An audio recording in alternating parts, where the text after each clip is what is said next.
Hi, my name is Asiya. Let's look into topic number two, that is framing, which is an important functionality of the Datalink lab. So let's look into the presentation.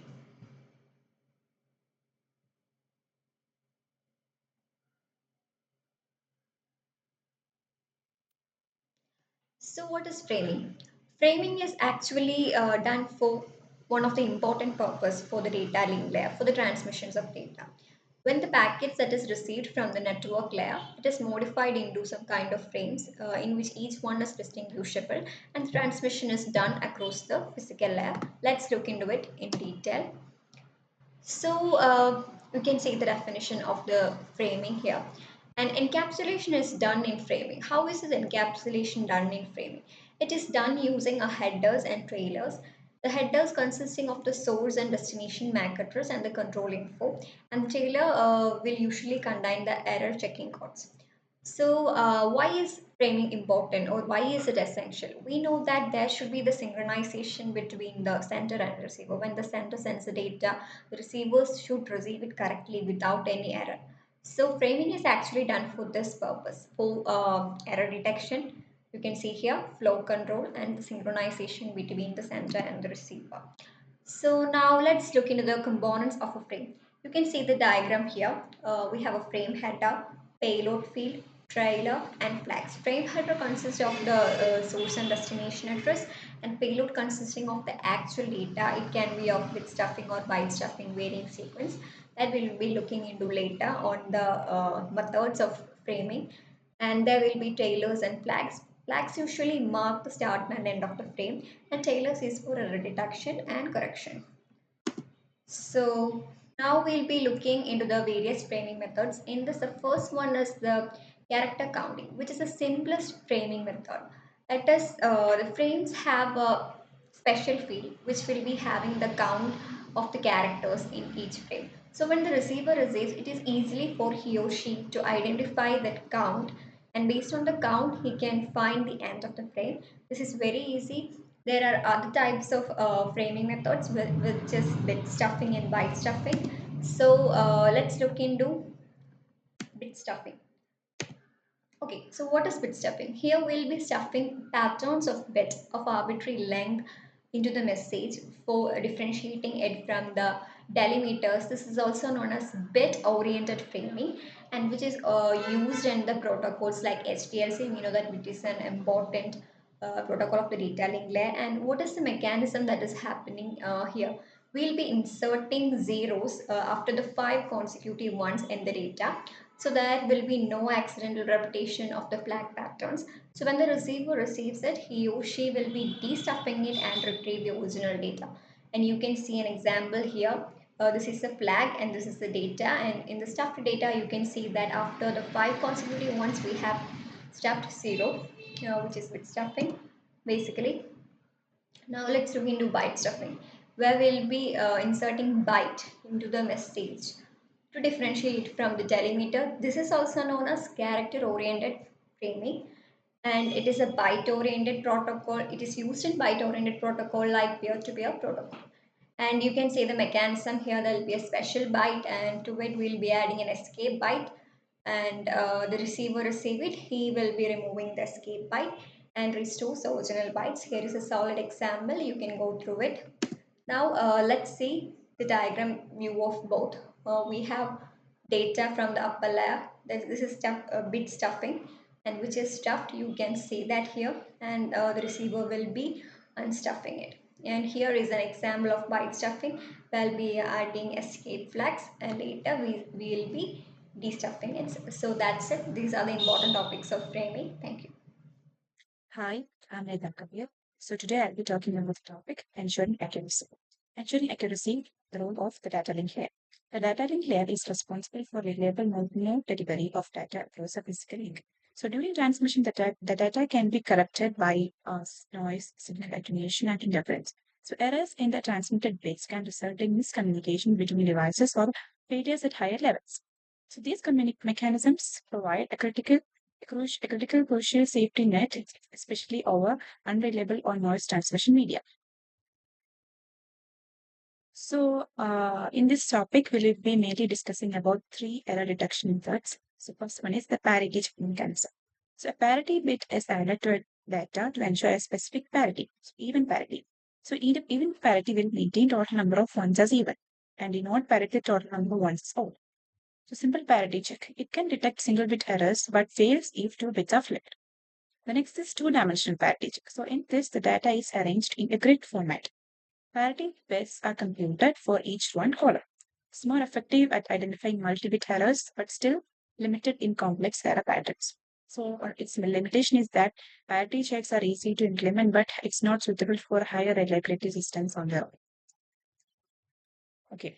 So this is the example, or it's how the parity check mechanism works.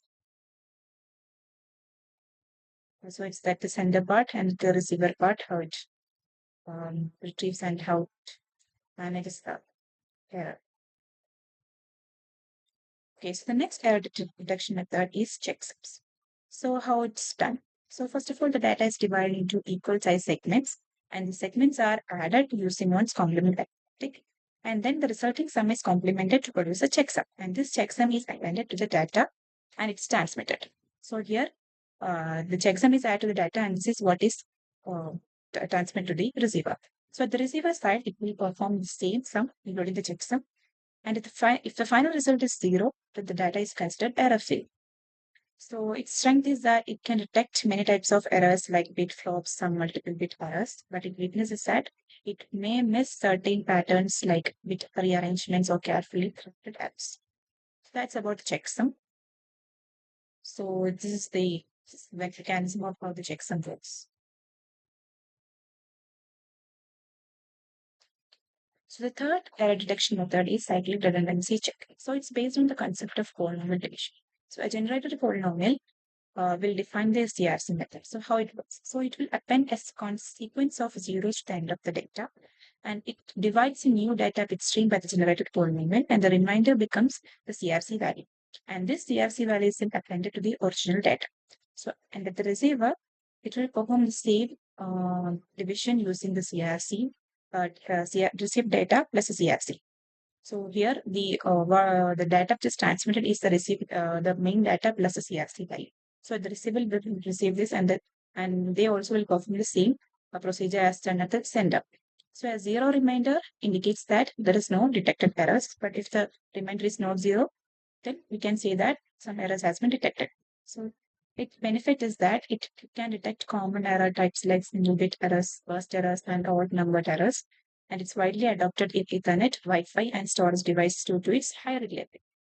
So that's about the cyclic redundancy check, and yeah, this is how it works. So first of all, we have the data, and we'll divide it with the redundant bit, which is we'll get from generated from the polynomial, and that's what, and we'll add this reminder to the data, and we'll send it to the receiver, and the receiver will also perform the same division, and if the reminder is zero, then means that it's error free.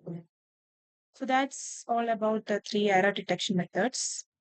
And now we'll move on to the next topic, which is error correction, overview, and significance. So error detection tells us if there's a problem, but not how to fix it. So in error detection, we have only talked about how to detect an error, but we have never talked about how we can correct it. So here we'll be talking about how if an error is detected, we can correct it. So error correction ensures that the corrected data can be recovered, critical in systems where retransmission is expensive or impossible. So we'll be discussing mainly about three error correction methods, that is backward error correction, and we have forward error correction. So in backward error correction, the request retransmission upon detecting an error in forward will add a redundancy so errors can be corrected without retransmission. So it's used based on the application needs. So IRQ is simpler, but FEC is used in real time or one-way communication systems like satellite or stream. Okay, so now let's move on to the backward error correction. So when an error is detected, the receiver sends a negative acknowledgement or no response at all. So the sender then retransmits the affected frame.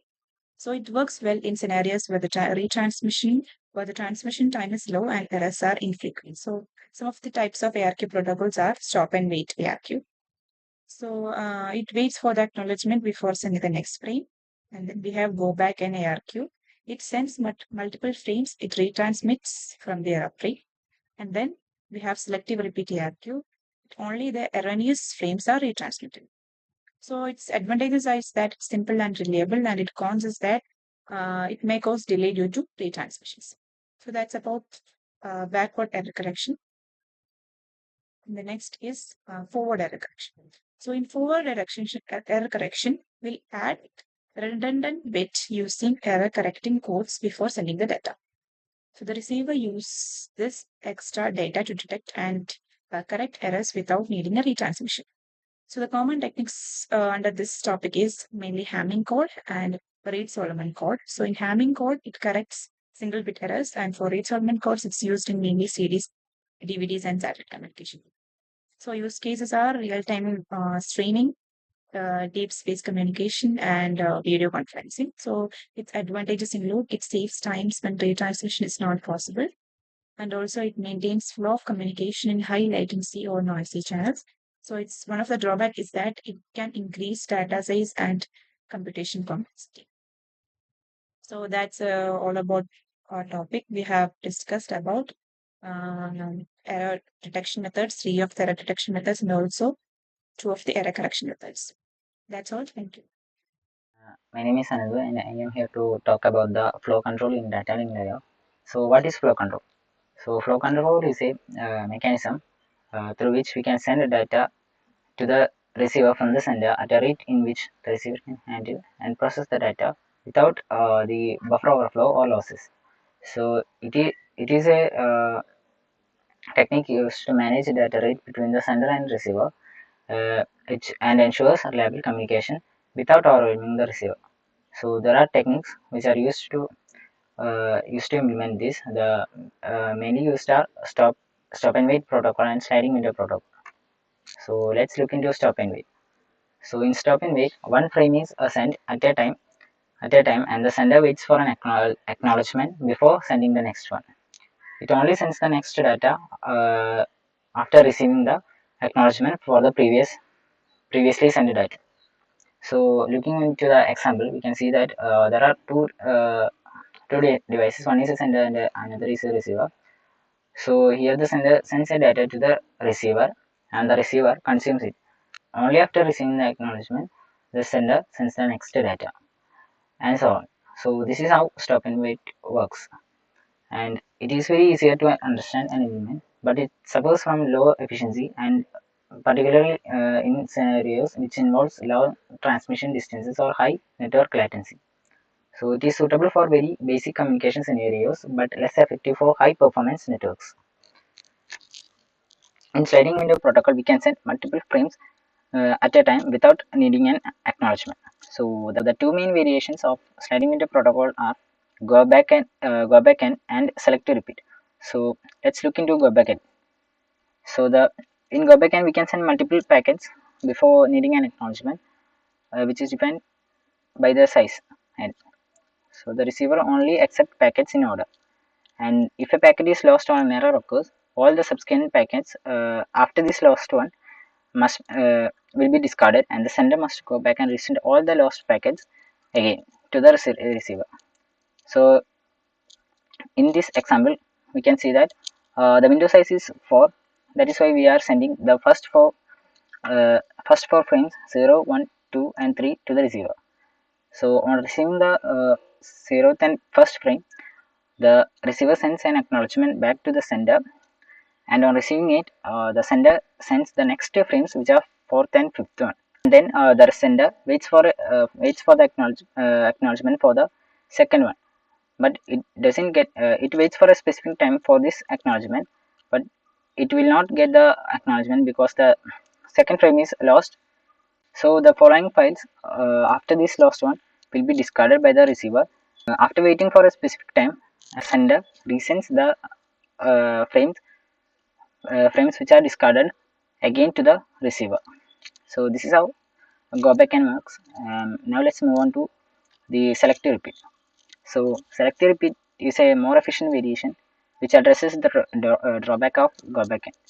So In the main difference is the senders retransmit only the frames that were lost or received in the error. So in this example, we can see that the window size is 2, and hence we are sending the first two frames 0 and 1 to the receiver. On receiving these two, the receiver sends acknowledgement back to the sender, and the sender on receiving this sends the next frames, which are 2 and 3. But the second frame is lost, and it sends an negative acknowledgement back to the sender.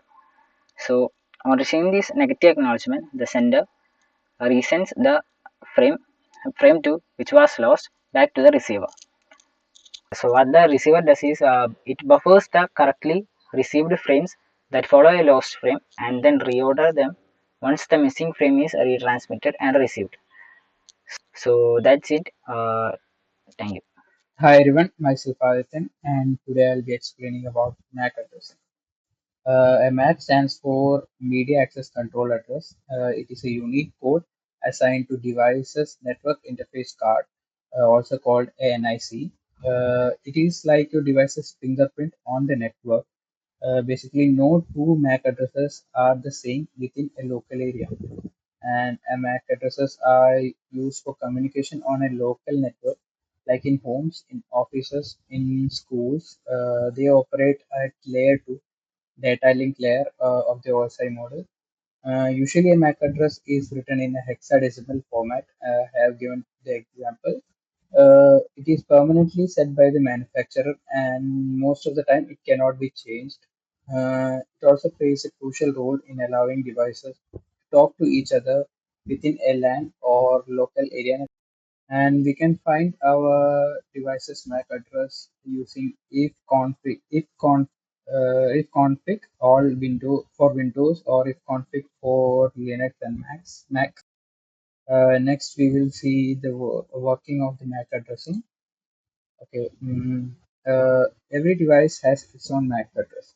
When a data needs to be sent, the sender includes the receiver's MAC address in the data packet. A switch, which is a device which manages traffic in most local networks. It checks the device's MAC. It checks its MAC table to know which device is connected to which port. It then forwards the data directly to the connected device. This direct delivery avoids unnecessary broadcasting, making the communication more faster and more efficient.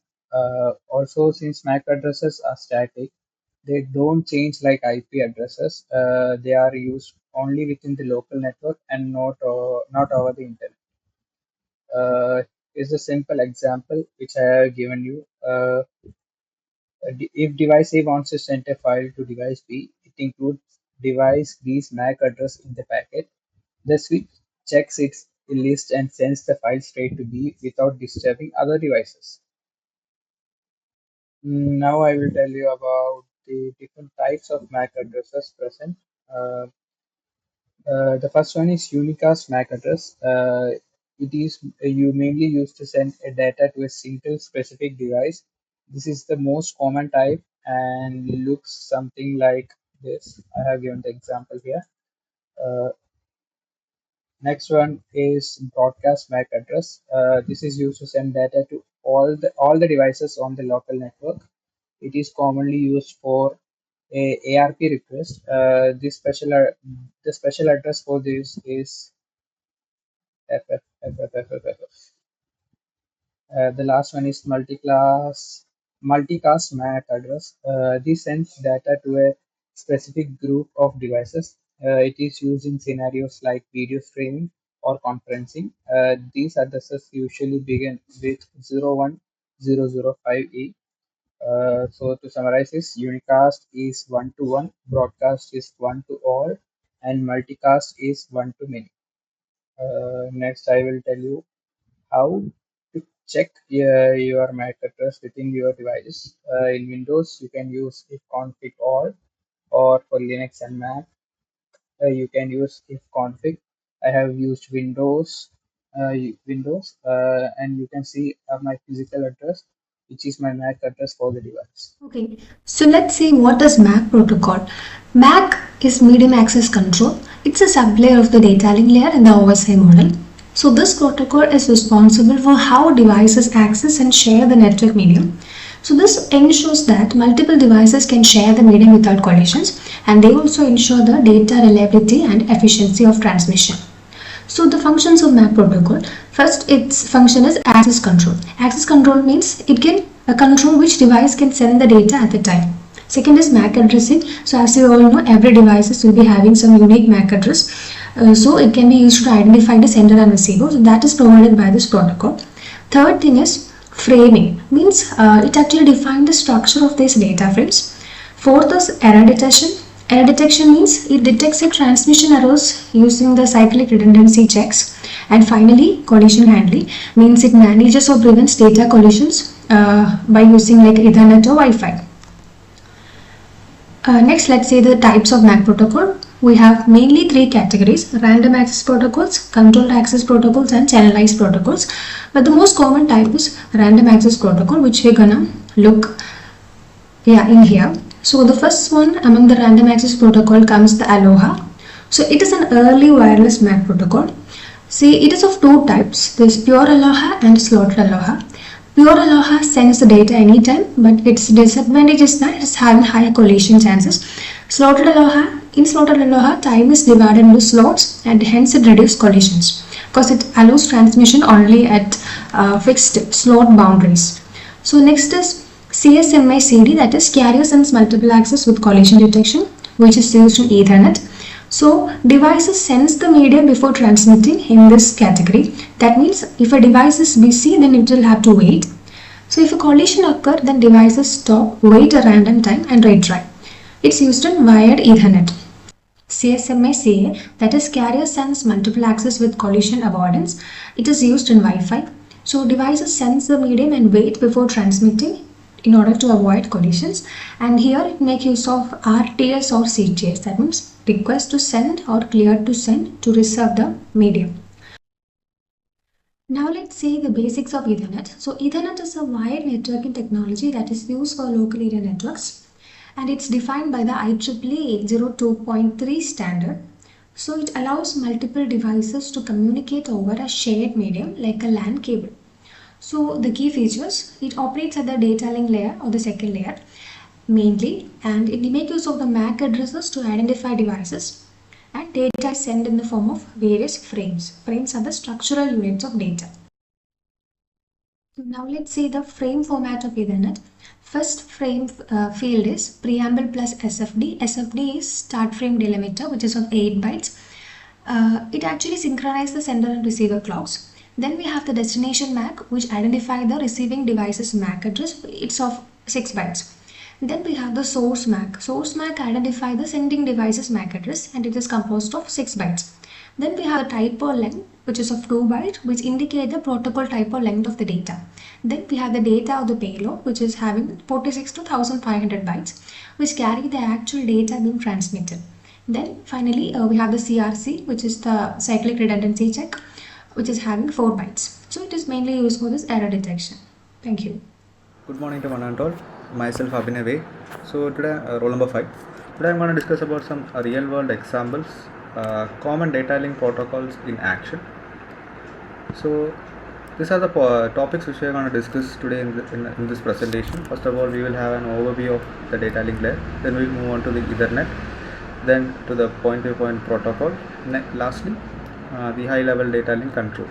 First of all, an overview of the data link layer. So we know that the data link layer is a layer 2 of the OSI reference model. We have, as we know, we have 7 layers in our OSI reference model, and data link layer is the second layer of that OSI reference model, and it's responsible for node-to-node data transfer, and it also ensures reliable communication across a physical link. So the key functions of this data link layer are, first of all, it's framing.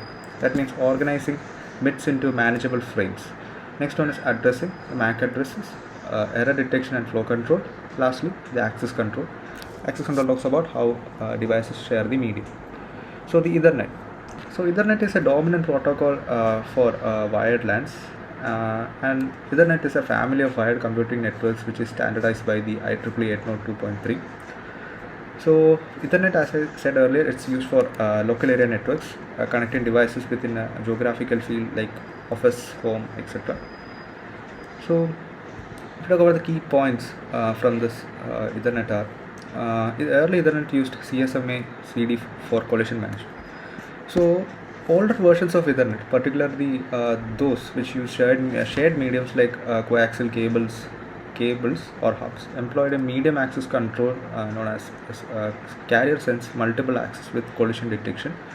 So this protocol helps devices share the network medium and handles collisions when that occur when multiple devices try to transmit the data. So modern Ethernet uses switches which provide dedicated links and eliminating the cost of collision. So IEEE also has provided standards for various Ethernet implementations, as I said earlier, and Ethernet also has evolved with technology, especially its speed. It has changed from, let's say, it was at the earlier Ethernet had a speed from 10 megabits per second, and today we have more than 400 gigabits per second, as well as the medium. The coaxial cables, twisted pair fiber optics have also evolved.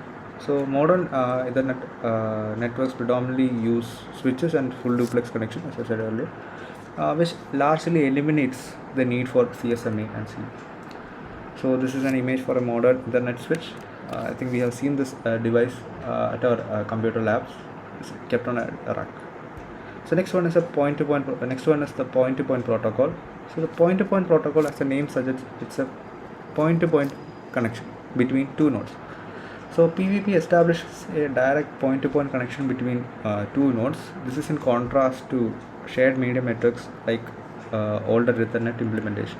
So point-to-point protocol is a layer 2 protocol. It is responsible for framing the network layer packets for transmission over a physical link. Point-to-point protocol is also responsible for encapsulating the network layer protocols like IP. So this allows network layer protocols to be transported over the same IP link.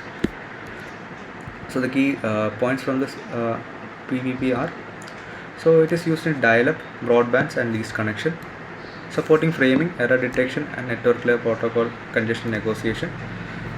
So network control protocols. So for each network layer protocol being transported, PPP uses a corresponding network control protocol. For instance, if IP control protocol is used to IP control protocol (IPCP) is used to configure and manage the transmission of IP packets over a PPP link. And is also another point to be noted as it's versatile and reliable for point-to-point communication. So next one is, you can see an image for a point-to-point protocol. We have the network topologies, two routers connected by a logical channel as well as physical channel, the encapsulation process, as I said earlier, and also the OSI reference model going to that. So next we have the high-level data link control, the HTLC. So HTLC is a bit-oriented protocol. So it is essential for reliable WAN communication. Specifically, it's a bit-oriented synchronous data link protocol. So this means that it transmits data as a continuous stream of bits and uses patterns for control information. So this HTLC is a group of protocol which is standardized by the ISO, and it's derived from the IBM's synchronous data link control. We talk about the frame structure. Data is organized into frames. Basically, a HTLC frame consists of a flag, an address, a control field, and an optional data field, and a FCS, which is a frame check sequence for error detection. So there are three frames in this HTLC. The I frames stands for information frames, S frames stands for supervisory frames, and U frames, which stands for unnumbered frames. So there are three operational modes in HTLC, which are NRM, ARM, and ABM. NRM stands for normal response mode, ARM stands for asynchronous response mode, and ABM stands for asynchronous balance mode. The asynchronous balance mode is a mode which is most commonly used in point-to-point communication, where both stations can initiate the transmission and have equal status. So if we talk about the key points on this HTLC, it is suitable for point-to-point and multi-point links, as I said earlier. It's also focused on error-free data transmission, and also it's a foundational protocol for other data link layer protocols. So this is an image for a networking image for WAN. So we come to the end of this presentation. So what are the key takeaways from this presentation? First of all, Ethernet is the workhorse of LAN and is evolving with technology. Evolving with technology means its speed, how the data is transmitted over the medium. It's also evolving with technology. The next is the PPP enables reliable point-to-point connection in diverse scenarios. So lastly, SDLC ensures robust data transmission in bands. So with that, we come to the end of the presentation. Thank you.